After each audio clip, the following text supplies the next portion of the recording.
সেই বাংলাদেশ আমরা গড়ে তুলব যেই বাংলাদেশে আমার বোনেরা হিজাবের জন্য আন্দোলন করবে না, ইডেনের বোনদেরকে বাধ্য করা হবে না দেহ ব্যবসার জন্য। এমন ইসলামী ছাত্র রাজনীতি আমরা দেখতে চাই। মিনাশ শাইতানির রাজিম। বিসমিল্লাহির রহমানির রহিম। ইন্না লাকা ফিন নাহারি সাবহান তাবিলা। সাদাকাল্লাহু মাওলানাল আযীম। ছাত্র জমিয়ত বাংলাদেশ কর্তৃক আয়োজিত আজকের এই সদস্য সম্মেলন এবং কেন্দ্রীয় কাউন্সিলের মোহতারাম সভাপতি প্রিয় সহযোদ্ধা মাওলানা ইখলাসুর রহমান ভাই উপস্থিত আছেন, আমাদের প্রেরণার আধার, আমাদের কায়েদ, আমাদের রাহবার ওস্তাদ মোহতারাম, যোগ্য পিতার যোগ্য সন্তান, জনতার ভোটে নির্বাচিত, জনতার প্রতিনিধি, জনতার এমপি, জমিয়তুল উলামা ইসলাম বাংলাদেশের সংগ্রামী সিনিয়র সহ সভাপতি ওস্তাদ মোহতারাম বিদগ্ধ হাদিস বিশারদ আল্লামা ওবায়দুল্লাহ ফারুক দামাত বারাকাতুম আলিয়া সহ জাতীয় নেতৃবৃন্দ, সংগ্রামী সাথী ও বন্ধুরা আমার, আজকের এই কাউন্সিল শুধুমাত্রই আমাদের একত্রিত হওয়া নয়, বরং একটি দীপ্ত প্রত্যয় নেওয়া, একটি আত্মপ্রত্যয়ী কাফেলার সঙ্গে নিজেকে প্রমিস করা যে আমরা এগিয়ে যাব। কোন প্রত্যয় নিয়ে? আজ কেন স্বাধীনতার 52 বছর পরে আমার বোনদেরকে হিজাবের অধিকার আদায় করার জন্যে ঢাকা বিশ্ববিদ্যালয়ের পাদদেশে দাঁড়িয়ে স্মারকলিপি দিতে হয়? এই ছাত্রত্ব আর এই স্বাধীনতার দাম কোথায়? আমাদেরকে জিজ্ঞেস করতে হবে।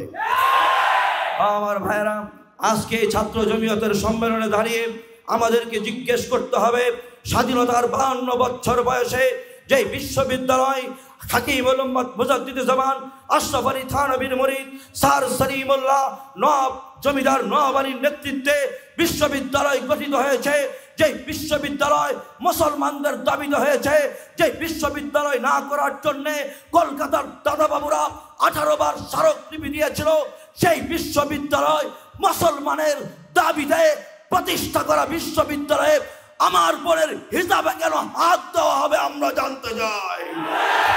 ও আমার ভাইরা, এই ছাত্রত্বের আমানত আমাদের জন্য আমাদের আকাবিররা রেখে গিয়েছে। এই সংগঠন থেকে নেতৃত্ব শেখার জন্য আজ আমরা নেতৃবৃন্দের কাছে দিক নির্দেশনা নিয়ে যাব। আমরা আমাদের দুনিয়া থেকে চলে যাওয়া 2 জন আকাবিরের 2টি কথা আপনাদের কাছে শুনিয়ে বিদায় নিচ্ছি। মেহেরবানি করে এই কাউন্সিলগুলোতে এসেছি শুধুমাত্র বছরে একবার হাজিরা দেওয়ার জন্য নয়। আল ইলমু সাইদুন ওয়াল কিতাবাতু কাইদুন। আমাদের মুরব্বী আকাবির হযরতের বক্তব্যগুলো আমরা কোট করে নিয়ে যাব। প্রিয় ছাত্র ভাইয়েরা শোনো, আল্লামা মহিউদ্দিন খান রহমতুল্লাহি আলাইহি জিজ্ঞেস করেছিলাম হুজুরকে, হুজুর ছাত্র জমিয়ত কি জিনিস, কেন করব? হুজুর আমাকে বলেছিলেন ছাত্র জমিয়ত হলো পড়ালেখার সম্পর্ক, তোমাদের সিলেবাসের অন্তর্ভুক্ত। ছাত্র জমিয়ত তোমাদের জন্যে ঘোরাফেরার কিছু নয়, ছাত্র জমিয়ত তোমাদের জন্যে বিনোদনের কিছু নয়, ছাত্র জমিয়ত তোমাদের জন্যে নেতা হওয়ার কিছু নয়। আল্লামা তাফাজ্জল হবিগঞ্জি আলাইহির রাহমা নওয়ারাল্লাহু মারকাদা হযরত ওয়ালা আমাদের এই ছাত্র জমিয়তের 2 বছর আগের কাউন্সিলে বলেছিলেন এই কথা, ছাত্র জমিয়ত যারা করবে তারা হবে কালবে মুআল্লাম।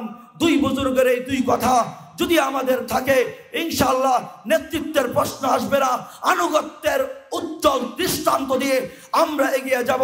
আর সেই বাংলাদেশ আমরা গড়ে তুলব যেই বাংলাদেশে আমার বোনেরা হিজাবের জন্য আন্দোলন করবে না, ইডেনের বোনদেরকে বাধ্য করা হবে না দেহ ব্যবসার জন্য। এমন ইসলামী ছাত্র রাজনীতি আমরা দেখতে চাই। কারা কারা তৈরি? নারায়ে তাকবীর বলে হাত।